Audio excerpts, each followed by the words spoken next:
Hey everybody, what is up? I want to apologize for the delay with my Elder Scrolls video here. My parents had their 17th anniversary, so I was busy with that and busy with the girlfriend. But past that, I'm here to give you guys another stellar Elder Scrolls video. And today we're talking about One Hand and Shield and why you should consider using it, because it's really quite awesome. I've been spending a lot of time using this skill set and those skills and the weapons, and it's a lot of fun, and I'm going to tell you why. Let's dive in. From my understanding, most folks actually prefer using two-handed or dual wielding when it comes to whatever class and race combinations they come up with.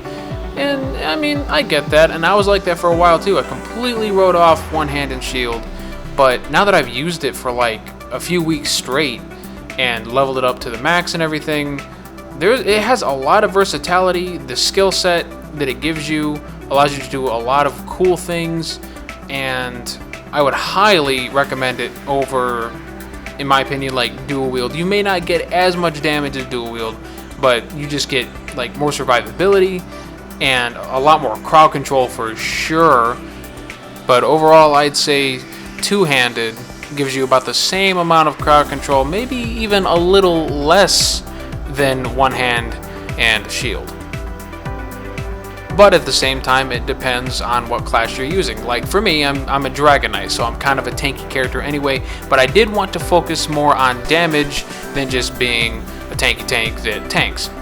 So I chose One-Handed Shield, but it's still really good at dealing a lot of damage because of all of the animation canceling that ties into shield bashing, using your light attack, and using your skill. I'm going to cover that briefly. I will have a full video on that though later on. I'll cover this in the skills in just a little bit, but the cool thing with shield bashing and one-handed shield is that with this weapon, with the one-handed shield, you get a 100% bonus damage increase to shield bashing, and it also a reduction to the stamina that shield bashing costs. So if you don't want to consume a lot of stamina, you can chain your light attacks and shield bashes into each other. Like you can light attack and then immediately shield bash, and that is a good way of getting some pretty consistent damage. Hell, you can do what I do and just shield bash constantly, and sure, it eats up more stamina, but you can shield bash back to back to back, like bam, bam, bam, bam, and it does quite a lot of damage if your damage is high like mine. And if you really want to maximize your damage, going One-Handed Shield allows you to do things like doing a light attack and then immediately using a skill from, whatever you like, either your race, your class, or your weapon skill itself. So you do light attack, skill attack, and then immediately do a shield bash right afterwards. And that eats up a lot of stamina, but you get a huge burst. You get huge burst damage potential there, and that's what I like to do, especially in PvP. It wrecks people. Overall though, the entire skill kit for One-Handed Shield is something that I use almost in its entirety. It just offers a ton, and we're going to dive into all of those skills right now, and I'm going to show you why it's awesome. The first skill we're going to talk about is Puncture, and this is your bread and butter skill that you'll be using a lot. It has a decently low stamina cost. You thrust your weapon into the enemy and it taunts them for 15 seconds. So if you're a tank, this is good for being a tank. It also afflicts the enemy with major fracture, reducing their physical resistance by a decent amount for 12 seconds. Its first morph, Ransack, grants you minor resolve, which increases your physical resistance by a decent amount for 12 seconds. And then the second morph is called Pierce Armor, which also reduces spell resistance, and this might be good for those mages out there. Out of all the one-handed shield skills that I use, this is the one I use the most. The next major skill you'll be using is called Low Slash. Now this is a pretty good skill as well, and I use it a lot. It reduces the enemy's movement speed by 60% for 12 seconds. Great for making sure people do not get away from you. And it also inflicts on them minor maim, which reduces their damage by 15% for 12 seconds as well. Now the first morph is Deep Slash, and this allows your skill to hit 2 additional targets for a little bit less damage, but makes it a decent AoE. This skill does have a much higher stamina cost though overall. The last morph, which is what I use, gives you minor heroism, which gives you 1 extra ultimate every 1.5 seconds for 9 seconds, and personally, that's the one I would recommend. The next skill you'll definitely want to use is called Defensive Posture, and this allows you to reflect the next spell projectile targeted to you back at the caster, and this is an amazing skill. The first morph allows those reflected attacks to stun the enemy caster for around 3 seconds, and this is pretty good. I do enjoy this morph, and I can see it being quite useful. However, the other morph allows you to absorb the projectile instead of reflecting it, and you get up to 15% of your max health back in return. This skill also increases the amount of damage you can block by 8% and reduces the cost of blocking by 8% as well. I would definitely use this, especially in PvP. Are those pesky mages and nightblades trying to escape your fury? Now with this next skill, Shield Charge, oh no. If you're enough distance away for a moderate amount of stamina, you can rush right at them, do some damage, and stun them for 2 seconds. And this is why I love Shield Charge. The first morph adds a damage shield to your health bar, which is it's a decent amount, and you'll notice it. And that's one that I personally use. But however, if you want to stun longer and do more damage, then the second morph, Invasion, is what you'll want to likely use. But like I said, you will be using this a lot. The final skill is Power Bash, and I'm a little bit iffy on this skill. I don't personally use it, but you strike somebody with your shield, it does some damage, stuns them for 2 seconds, and leaves them disoriented for an additional 15. The first morph reduces the effectiveness of healing on the enemy by 30% for 10 seconds, and I find that actually quite good. I could see this being quite useful if you can work it into your build somehow. And then the second morph, Power Slam, just increases the damage and increases the stun.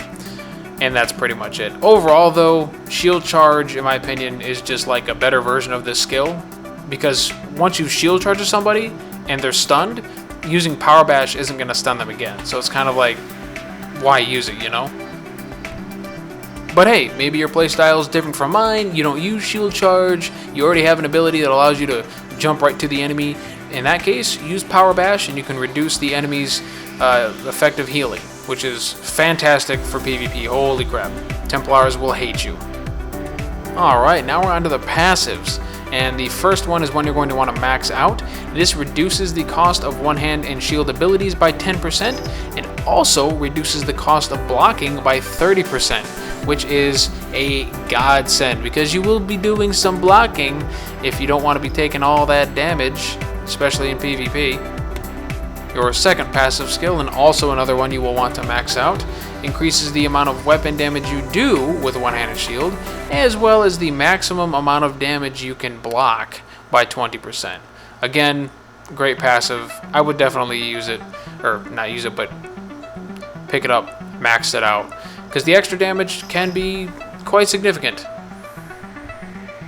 Even if you're just a tank though, being able to block those real hard-hitting attacks, it would be super useful regardless. Your next passive skill here is what is your bread and butter passive skill you'll always want, and this one is called Deadly Bash. This one improves your standard bash attacks. Bashing deals 100% additional damage and costs 40% less stamina. Pick this up if you love shield bashing. Oh my goodness, you will want this. Your shield bashes will hit hard, they will hit fast, and they will not cost much. Use it, love it, use it all the time.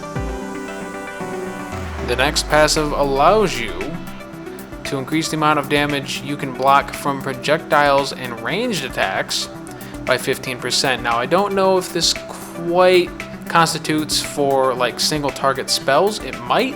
I don't think it counts for AoE spells. But things like arrows, anything that's single target in my mind is reduced damage-wise while blocking. Definitely pick this up, folks. And the final one, Battlefield Mobility. This one is pretty good. I didn't think it'd be all that useful because all it does is increases your movement speed while blocking by 60%. But I have had instances in PvP where I'm being attacked by 2 or 3 dudes and I cannot fight back, so I just put up my block. I had enough stamina to cover it, and I just held up block the whole time, and they kept attacking, and I would run towards my enemies while facing them and blocking all of their attacks. And a lot of the times, this strategy worked. I was able to keep my health up and defend against their attacks until my teammates decided that they could arrive. Now that we've gone over all of the skills, this is where the versatility of the sword and shield really comes into play. It allows you to do all sorts of things, from stunning to deflecting attacks and even healing yourself to taunting enemies, slowing them. This skill kit has so many opportunities for reducing your own damage, reducing the damage of enemies, reducing their effective healing. It's great. It is just overall, it's truly a jack of all trades skill set that allows you to do decent damage, have decent defense, and decent healing all at the same time. Whereas two-handed, it's really more about damage with some crowd control, and dual wielding is just really all damage with a little bit of crowd control. So this is kind of the other end of that extreme. A lot of crowd control, a decent amount of damage if you use it right. It may not be a lot of damage at first, but if you really utilize all of the animation canceling and like weaving all of your attacks into shield bashing, then yeah, you will see that you're still doing quite a large amount of damage with this stuff. I hope this video showed some of you that using one-handed shield can actually be quite fun and a great idea for your character build. Let me know in the comments below if you decided you're going to try out this weapon shield combo. I would be interested in hearing. If you enjoyed the video, please give it a like, give it that thumbs up. I'd really appreciate it. If you haven't subscribed, feel free to subscribe for more content like this and some Let's Plays for roguelike games like The Binding of Isaac Rebirth, Dungeon Souls, and things like that. Thank you very much, guys, for watching. I'm going to hop back in-game now, and I will see you next time.